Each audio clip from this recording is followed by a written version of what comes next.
All right, welcome to this episode of Discovering the Last Frontier. We're in a really cool spot called China Poot. And the cool thing about this area is that you can actually dip net for sockeye or red salmon. Alaska Fish and Game stocks these fish. There's a run every year. The peak is probably somewhere between the middle and end of July. We're in early August right now, so it's a little bit late in the run, but they're still here, so that's great news. So I'm actually going to head upstream into the river in the freshwater and dip net. As an Alaskan resident, I can do that. But if you're a tourist, you can come here as well, but you have to snag the salmon in the saltwater. So there are signs that kind of delineate where that transition takes place. So initially, we're going to head upriver, do some netting. Then we're going to come back, join the rest of our group, and see how they do snagging and perhaps join them. So stick around and see how many sockeye salmon we get. We're actually making our way up China Poot. We're in the area of the river where you can only dip net. Anyone who's snagging is now downstream. This is a really cool spot. The fish run up the river. They hit kind of a terminal point where there's a big falls, and then they're kind of stuck in that pool until someone nets them or an animal gets them. And as you can see here, there are definitely brown bear in the area, so they've probably been in here looking for these fish. So we're going to have to keep our head on a swivel as we make our way up to the falls. Wish us luck.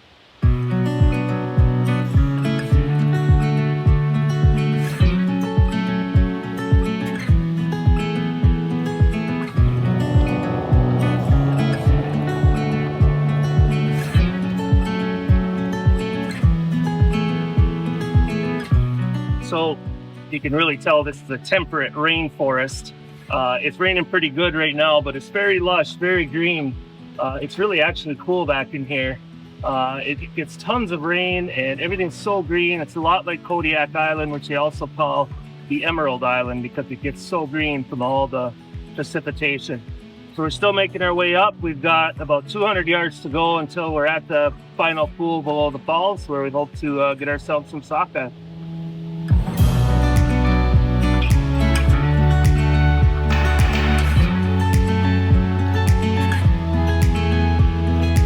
Okay, so this wasn't necessarily planned. We were actually out halibut fishing. We got one nice 40-pound halibut, one very nice silver salmon. It was 10 pounds, which frankly, I don't catch many that are that big. And Janet did a phenomenal job getting it in, and we were able to net it. Then we decided, hey, the tide is right. Let's try China Poot. So in Alaska, you got to take care of the opportunities when they're there. So if you happen to see me in my underwear doing this, just know it wasn't planned this way. I'm just kind of making do with what I got. So sorry about that.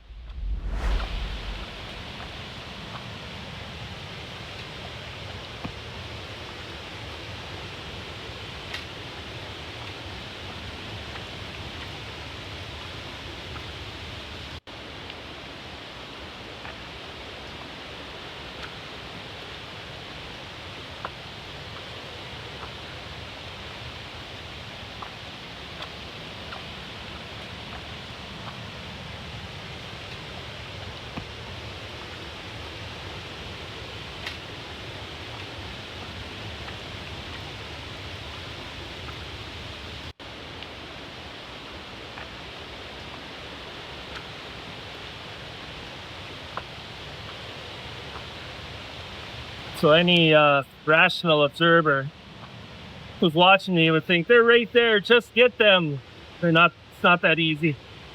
I sort of feel like that bear cub that's about a year old, that's running around the river chasing salmon, spending 90% of their time chasing them, never getting them.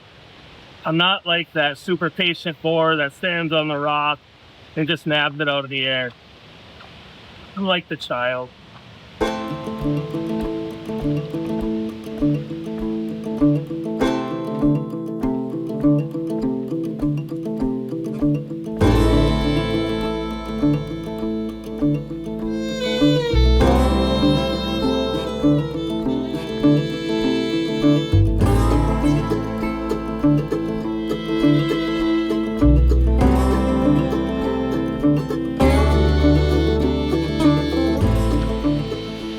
Okay, I tried it midway up. The fish are pretty skittish back there, and there's not a lot of room to work. Up here, I'm at the head of China Poot, basically. This is as far up as the fish can get.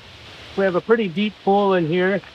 I'm definitely going to get wet, but I can see couple hundred fish easy when I just took a look down there. So I'm gonna head in and give it everything I got.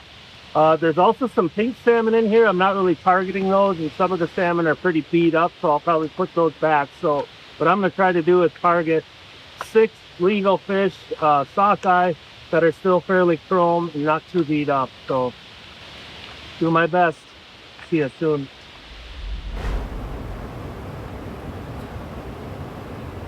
Once I reached the falls, I was able to pick up a fish right away. Unfortunately, this sockeye was pretty small. I have a hard time actually believing it was a 4-year-old sockeye, but in any case, I put that one back.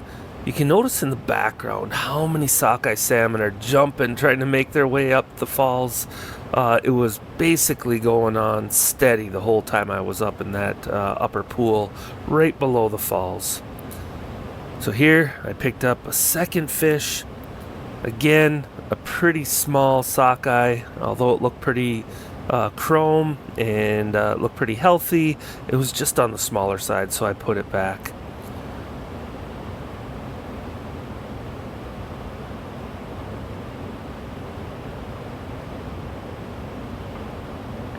After a couple of whiffs, I was able to pick up another sockeye. Thankfully, this was a little bit bigger fish, and it was also a fairly healthy looking fish. I think the locals would basically say it was dime bright, meaning it was still very silver and had not started turning red at that point. I got that one to shore. I was able to get back out into the falls, and right away on my first swing, I picked up another really nice sockeye. This ended up being probably the nicest fish of the day for me.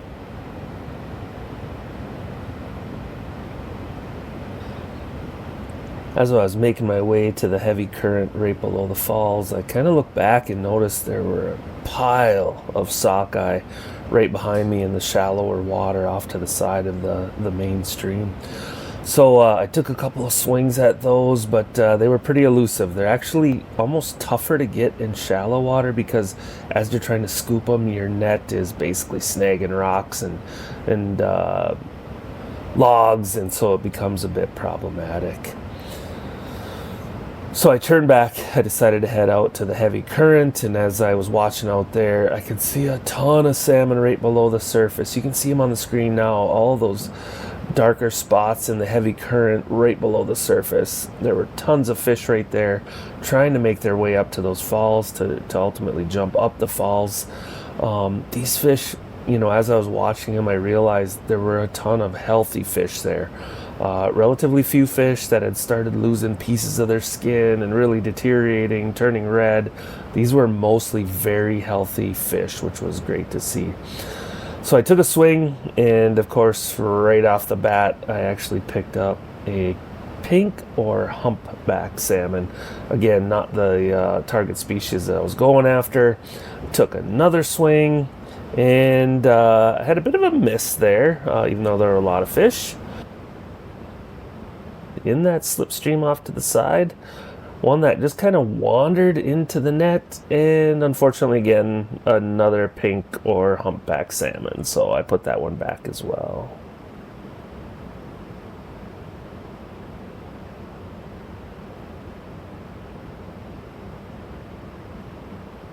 After picking up those pink salmon in that little side stream, I decided to go back into the main current and really try to target some fairly healthy fish that still had the strength and the stamina to fight that heavy current. And lo and behold, I picked up a couple of really nice fish. I don't know if you can see on that last scoop, but I was right in the heart of the pool there, and I scooped down, and I literally hit like 10 fish with the net. Came up with 2 really nice sockeyes, so it was actually a double, so super productive. We got 2 more to go, so we're gonna keep working at it.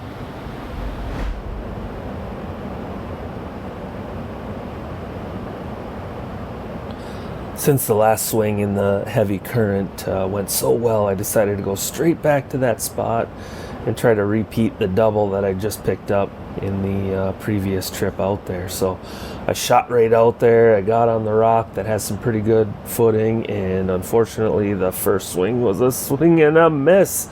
The tough part about that is I could actually feel the salmon at the bottom of the net thrashing around, and there were multiple in the net, but because I couldn't basically pull the net forward fast enough, the salmon were able to swim faster than I was moving the net, and they swam right out of the net, and I came up empty-handed 2 times in a row.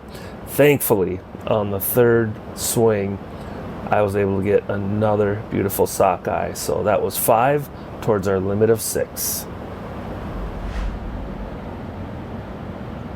After netting the 5th salmon, I was hopefully headed out to the netting spot here for the last time, trying to get my limit of 6, and basically went right back to the heavy current where the ratio of really healthy fish was pretty high. When I first got there, there was kind of a loud crash off into the woods, and I was a little bit worried about a brown bear sneaking in. Took a quick look around. Thankfully, no brown bear in the area, so we were still safe. And boom, first shot, beautiful sockeye salmon.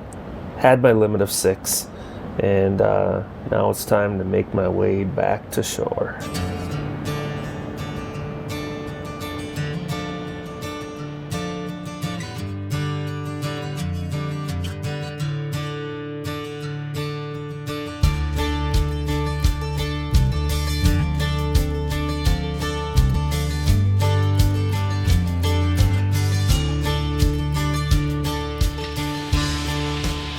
All right, that's a workout. We've got our 6 sockeye, so we've done our job here. Now we're gonna head back downriver into the saltwater and see how the crew is doing snagging them. We got a couple of kids down there and the rest of our group from Minnesota, so we're gonna check in on them and see how they're doing. With the luck making our way back, hopefully we don't run into a bear. We got some nice tasty treats that I'm sure a bear would like.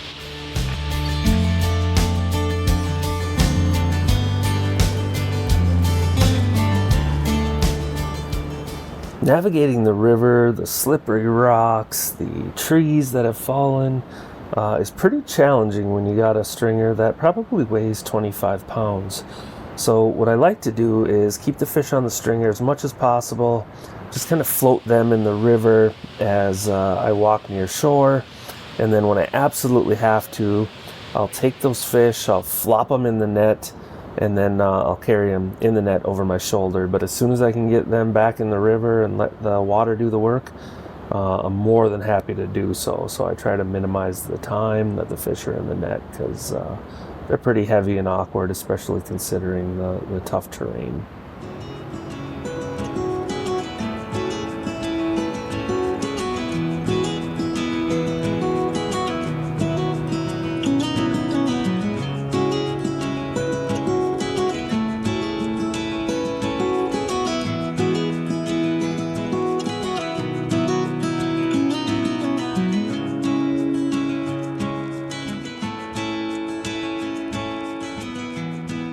All right, we're back to the saltwater. The tide has really come up since we shot upstream to get our 6. Anyways, the snagging crew's back here. They picked up a few as well. A lot of fish they came rolling in. They said big schools would come ripping in as the tide came up, which is really cool. So they picked up a few, which is great. So we're gonna head back to the boat, head back to Bear Cove, clean fish, and eat a very hearty dinner. It's been a long, cold time in the rain today, and I'm ready for some dry clothes. So we'll catch you back at Bear Cove. Talk to you soon.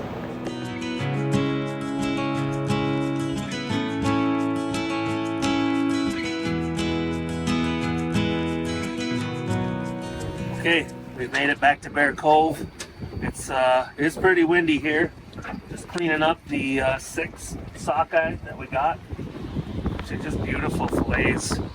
So it actually turned out to be a pretty successful trip up the China Poot River. We'll get these cleaned up, get them packaged, and between this and what we got at Kodiak, we should be set for the winter for salmon. So awesome. Anyways, if you like our content, please subscribe. Don't forget to also be notified when new episodes come out. We'd love to have you as part of our community on Discovering the Last Frontier. Thanks, everyone.